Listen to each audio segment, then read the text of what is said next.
To our new video. और आज हम पढ़ रहे हैं कि अपने कॉन्स्टिट्यूशन के 20 सबसे महत्वपूर्ण आर्टिकल, और जो अपना अपकमिंग CHL एग्ज़ाम है उसके लिए बहुत ही ज़्यादा इम्पोर्टेंट हो जाते हैं। तो डायरेक्ट शुरू करते हैं भारतीय संविधान के कुछ प्रमुख अनुच्छेद। तो सबसे पहले जो फंडामेंटल राइट्स हैं, मूल अधिकार, उनमें जो इम्पोर्टेंट है उनको कवर करेंगे। जो फर्स्ट आर्टिकल जो आता है वो आर्टिकल 14, इसमें आता है कानून के समक्ष समानता। तो आप इस 14 के सामने जो एक तुला देख सकते हैं, तो कानून के समक्ष समानता इसे इस प्रकार से याद रख सकते हैं कि सभी व्यक्तियों को कानून के सामने बराबर दर्जा दिया जाएगा, कोई भेदभाव नहीं किया जाएगा। जैसे कि राज्य किसी व्यक्ति या समूह के साथ भेदभाव नहीं कर सकता, अमीर गरीब के या फिर पुरुष महिला के, इस प्रकार से किसी प्रकार का भेदभाव नहीं होगा। जो नेक्स्ट आर्टिकल है वो आर्टिकल 15। तो आर्टिकल 15 के सामने आप ये निषेध का या फिर प्रोहिबिटेड का साइन दे सकते हैं। इसको ऐसे याद भी कर सकते हैं कि धर्म, जाति, लिंग, जन्म स्थान आदि के आधार पर राज्य किसी के भी साथ भेदभाव नहीं करेगा। जैसे देखें कि सार्वजनिक सुविधाएं हैं, स्कूल हुआ, कुआं हुआ, या फिर जितने भी सार्वजनिक जगह हैं वहाँ पर किसी को जाने से वंचित नहीं किया जा सकता, केवल क्योंकि वो किसी स्पेशल धर्म से या फिर जाति से बिलोंग करता है। आर्टिकल 16 देखिए, इसके सामने बैग है, वो बैग जो जॉब वाले लेके जाते हैं, तो आप ऐसे इसको याद कर सकते हैं। तो आर्टिकल 16 से बनता है समान, तो ऐसे याद रखें। आर्टिकल 16 से समान रोजगार अवसर, सरकारी नौकरियों में सभी को बराबर मौका। व्याख्या में देखें तो भर्ती में भेदभाव नहीं होगा। आरक्षण, जो आरक्षण दिया जाता है, आरक्षण को समानता की संवर्धन माना जाता है, न कि भेदभाव। आर्टिकल 17 ये अस्पृश्यता का उन्मूलन, मतलब किसी को छूने वाला जो सिस्टम होता है ना, अस्पृश्यता, किसी को हीन नज़र से नहीं दे सकते, तो अस्पृश्यता को समाप्त करता है और इसका कोई भी रूप दंडनीय है। जैसे छुआछूत करना अपराध है, और ये जो नियम था ये 1955 के कॉन्स्टिट्यूशन अमेंडमेंट के तहत लागू हुआ है। सामाजिक सुधार को मजबूत कदम। तो आर्टिकल 19 अभिव्यक्ति की स्वतंत्रता, अभिव्यक्ति मतलब बोलने चाहने की स्वतंत्रता, लिखने की, सभा करने की, संघ बनाने की, आवागमन करने की, कहीं आने जाने की। और इसी में आर्टिकल 19 में ही जो प्रेस की स्वतंत्रता भी ये इम्पोर्टेंट है कि प्रेस की स्वतंत्रता किस आर्टिकल में है, आर्टिकल 19 में। लोकतंत्र का आधार है सीमाएं, सार्वजनिक व्यवस्था, देश के अखंडता व मानहानि आदि पर। नेक्स्ट आर्टिकल है आर्टिकल 20 दंड प्रक्रिया सुरक्षा। पीछे की तारीख से कानून नहीं, दोहरी सजा नहीं, आत्मरोपण से बचाओ। मतलब जिस समय आदमी ने जो अपराध किया है उसमें जो कानून था उसी के तहत उसको सजा दी जाएगी, और एक ही अपराध के लिए 2 बार सजा नहीं दी जाएगी। और तीसरा है कि किसी भी अपराधी को अपने खिलाफ खुद गवाही देने के लिए मजबूर नहीं कर सकते। और इसमें जो एक्स पोस्ट फैक्टो कानून है उसको वर्जित कर दिया गया है, व्यक्ति को खुद के खिलाफ गवाही देने के लिए बाध्य नहीं किया जा सकता। अगला आर्टिकल आर्टिकल 21, जिसे कहते हैं जीवन व व्यक्तिगत स्वतंत्रता। जीवन और स्वतंत्रता सिर्फ विधि द्वारा स्थापित प्रक्रिया से छीनी जा सकती है। जैसे कि मनरेगा है, शिक्षा का अधिकार है, गोपनीयता का अधिकार है, ये सब जीवन और स्वतंत्रता के अधिकार हैं। आर्टिकल 22 जिसे कहते हैं गिरफ्तारी या हिरासत सुरक्षा।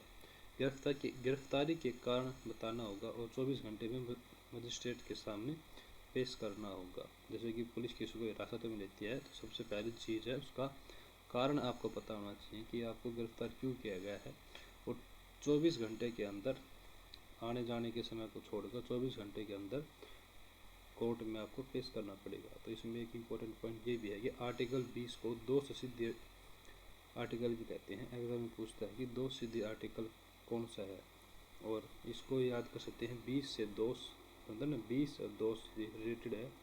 और 22 को हम करते हैं कि जेल में जाने से सुरक्षा। 22 2 हैं, 2 सलाखों से कर सकते हैं याद, 22 22 2 2, तो इसका ये एक्सप्लेनेशन है। फिर आता है आर्टिकल 32 सुप्रीम कोर्ट में सीधे याचिका दाखिल करने का अधिकार, मतलब मूल अधिकारों की रक्षा, या फिर इसे कह देते हैं हमारे जो DPSP हैं इनकी आत्मा है। डॉक्टर अम्बेडकर ने संविधान की आत्मा भी इसको कहा है। तो इसमें कुछ 4-5 पॉइंट है। जबबंदी, प्रत्यक्षण, परमादेश, रिट, या रिट जारी कर सकते हैं। ठीक, फिर जाते हैं DPSP अनुच्छेद 36 से 51 में कुछ और इम्पोर्टेंट आर्टिकल कि आर्टिकल 40, ये सभी को याद होगा, पंचायतों का गठन ग्राम पंचायतों के माध्यम से स्थानीय आत्म शासन। और ये 73वां संविधान 1992 में पंचायतों का संगठन लागू किया गया था। उसमें महिलाओं को 33% आरक्षण दिया गया था। ये एक इम्पोर्टेंट चीज़ है कि महिलाओं को 33% आरक्षण 1992 में 73वें संविधान के तहत दिया गया था। आर्टिकल 44, ये भी सिंपल है, क्वेश्चन को कई बार आता है। तो 4 दोनों समान है, तो समान नागरिक संहिता, ऐसे इसको याद रखें। सभी के लिए समान सिविल कानून है, जिसमें विवाह, तलाक, उत्तराधिकार हो, अभी तक लागू नहीं था। हिंदू कोड बिल और मुस्लिम पर्सनल लॉ, यूसीसी राष्ट्रीय एकता का प्रतीक। 50 हो जाता है न्यायपालिका की स्वतंत्रता या फिर कार्यपालिका का न्यायपालिका से पृथक होना। इसको ऐसे याद रखना है कि 5 और 0 एक दूसरे से अलग हैं, इनको अलग कर दिया है 5 को 0 से। तो न्यायपालिका को कार्यपालिका से अलग करना, जैसे जजों की नियुक्ति है, वेतन स्थानांतरण में स्वतंत्रता और कोलिजन सिस्टम इसी से निकला है। फिर जाता है संवैधानिक संरचना व शासन।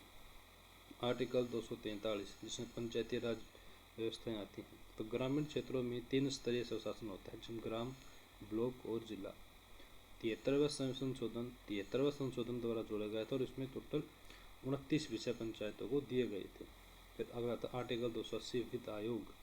इन सभी के सामने सिंबल है, जिससे आप याद रख सकते हैं। आर्टिकल 280 है वित्त आयोग, केंद्र और राज्यों के बीच करों का बंटवारा। हर 5 साल में वित्त आयोग को गठित किया जाता है। और अभी जो वित्त आयोग चल रहा है वो 15वां वित्त आयोग है, 2021 से लेकर 2026 तक चलेगा। और कमेंट में बताएं कि अभी वित्त आयोग के अध्यक्ष कौन है। आर्टिकल 300A, संपत्ति का अधिकार। कोई व्यक्ति अपनी संपत्ति से कानूनी प्रक्रिया के बिना वंचित नहीं किया जा सकता। पहले था ये मूल अधिकार, जो कि आर्टिकल 31 में था। तो 44वें संविधान संशोधन 1978 से इसको हटा दिया गया है और इसको आर्टिकल 300A में रख दिया गया। ये भी बड़ा इंपॉर्टेंट है। कहता है आर्टिकल 324, 24 से बोलते हैं चुनाव। आर्टिकल 324, 24 से चुनाव आयोग स्वतंत्र और निष्पक्ष चुनाव कराने की जिम्मेदारी होती है। और इसके अंदर मुख्य चुनाव आयुक्त प्लस 2 आयुक्त, 3 सदस्य ये होता है। और इसको आई थिंक 1991 के अंदर 3 सदस्य किया गया था। इसमें EVM, वोटर लिस्ट, आचार संहिता का नियंत्रण है। और हमारे वर्तमान में चुनाव आयोग अध्यक्ष कौन है, कमेंट में बताएं। राष्ट्रपति शासन 356, राज्य में संवैधानिक तंत्र विफल होने पर केंद्र का शासन होना। और संसद की मंजूरी इसमें ज़्यादा जरूरी होती है। आर्टिकल 368, संसद द्वारा संशोधन की प्रक्रिया। किसी भी आर्टिकल में अमेंडमेंट करने के लिए 368 की सहायता लेनी पड़ती है। अभी तक टोटल 106 संशोधन हो चुके हैं। बेसिक स्ट्रक्चर, जो कि केशवानंद भारती के की प्रस्तावना में बदलाव नहीं किया जा सकता। आर्टिकल 370, अलग संविधान झंडा स्वायत्ता प्रदान करना। जम्मू कश्मीर को विशेष दर्जा था, अभी इसको 5 अगस्त 2019 को हटा दिया गया है। जम्मू कश्मीर और लद्दाख केंद्र शासित प्रदेश में अनुच्छेद 35A भी हटा दिया गया है। आर्टिकल 243, पंचायती राज संस्थाएं। ग्रामीण क्षेत्रों में 3 स्तरीय स्वशासन है, ग्राम, ब्लॉक और जिला। जैसे कि 73वां संशोधन द्वारा जोड़ा गया था, 29 विषय पंचायत को सौंपे गए थे। तो ये कुछ मेन पॉइंट थे, जैसे कि मूल अधिकार, व्यक्तिगत स्वतंत्रता, न्याय दे सकते हैं। और DPSU से सामाजिक कल्याण के लिए हैं, तो सरकार की नीति बनाते हैं। संरचना के लिए शासन की मजबूती और लोकतंत्र को संतुलित करते हैं। और अनुच्छेद 32 संविधान का हृदय, डॉक्टर BR अम्बेडकर ने इसको कहा था।